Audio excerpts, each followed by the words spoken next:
Tapi apa yang membuat Pak Ari begitu confident dan berani gitu untuk keluar dari zona nyaman, berhenti dari PNS dan memulai sesuatu yang sebenarnya nggak punya background sama sekali? Iya, saya harus merubah nasib aja. Akhirnya jualan jeans berhasil?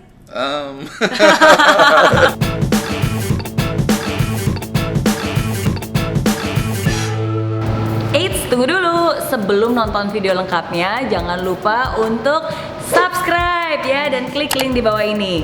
Jangan lupa juga untuk klik tombol loncengnya. Oke? Terima kasih. Selamat menonton. Pak Ari, saya dengar-dengar dulu awalnya adalah seorang dosen. Betul. Gimana cerita dari dosen bisa menjadi seperti yang sekarang? Ya, saya pun tidak pernah nyangka, Miss Mary, saya jadi dosen.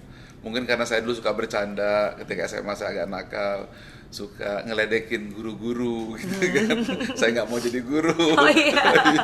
Jadi hati-hati tuh ketika saya bisa ngejek seperti itu, dan akhirnya saya jadi guru.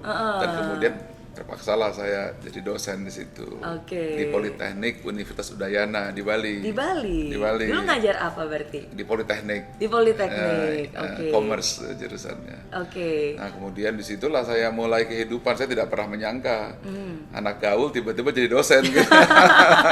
Jadi dosen gaul dong. Dosen ya masih ke bawah gaulnya, tapi jadi dosen di usia 23 gitu ya. Wow. Ya, namun yang saya temukan saat itu, saya tidak mendapatkan apa yang saya harapkan dari sisi ekonomi, dari sisi finansial. Saya nggak bisa beli mobil, saya nggak bisa jalan-jalan ke luar negeri. Saya hitung sampai pensiun pun, hitungan pensiun juga nggak cukup untuk beli apa yang saya harapkan. Nah, di tahun ke-7 lah saya mulai mundur.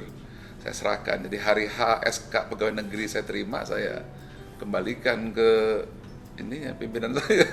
Setelah 7 tahun Setelah 7 tahun, ya. Keluarga saya semuanya kecewa. Katanya di kampung itu untuk menjadi seorang pegawai negeri itu harus menjual sapi, menjual sawah.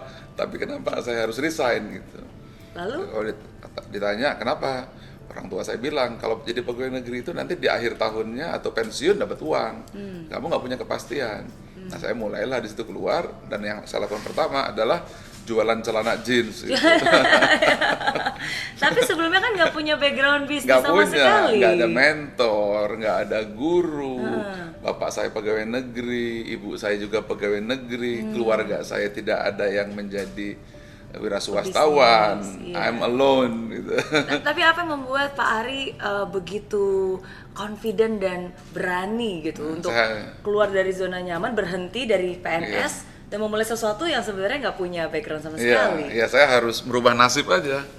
Saya nggak bisa hidup seperti ini terus. Lingkaran itu saya lihat putarannya itu nggak akan membuat saya berubah. Saya harus keluar, saya harus loncat dari lingkaran itu. Oke. Akhirnya jualan jeans berhasil? Iya, karena saat itu saya pergi ke Australia, dapat uang hasil mungkin saya belajar sebagai pendidik. Nah, uang yang saya kumpulkan itu 1 juta rupiah. Nah, 1 juta rupiah itu 100 ribu saya kasih ke ibu saya, 90 yang sisa 900 ribunya saya belikan celana jeans 24 potong. Satu potong dibeli oleh mahasiswa saya untuk dapat nilai. Nah, 23 potong itulah saya mulai bikin toko. Tapi saya nggak mampu sewa toko 2 tahun pun nggak mampu, setahun pun nggak mampu. Lalu? Cuma 3 bulan aja. Itu pun bekas SD SB gitu. Tapi ya setiap orang yang sukses ya karena dia berani mencoba, berani gagal. Dan bagi dia ya gagal ya bukan masalah besar ya, gagal bangkit lagi, gagal bangkit lagi. Ketekunan dan kerja keras dan keinginan untuk belajar dan terus maju dan terus maju itu yang bisa membawa. Itu yang membuat saya merasa nggak ada mentor, nggak ada guru. Yang ada juga orang yang ingin menjatuhkan saya. Orang yang narik kembali modalnya, orang yang mengatakan kamu tidak mampu, hanya itu yang saya dengar. Jadi nggak ada mentor sama sekali, jadi beruntunglah yang ikut Miss Mary gitu ya. Dan juga yang belajar dari Pak Ari ya. Jadi ya saya survive saja karena coba belajar ini, itu, baca ini, baca itu. Banyak kesalahan yang saya lakukan, banyak perjalanan yang tidak seharusnya sesuai dengan teori. Gitu.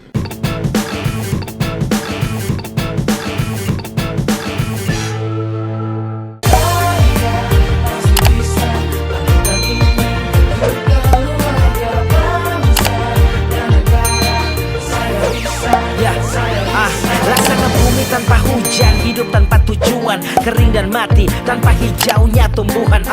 Demikian kalau mimpi tak kunjung terjadi.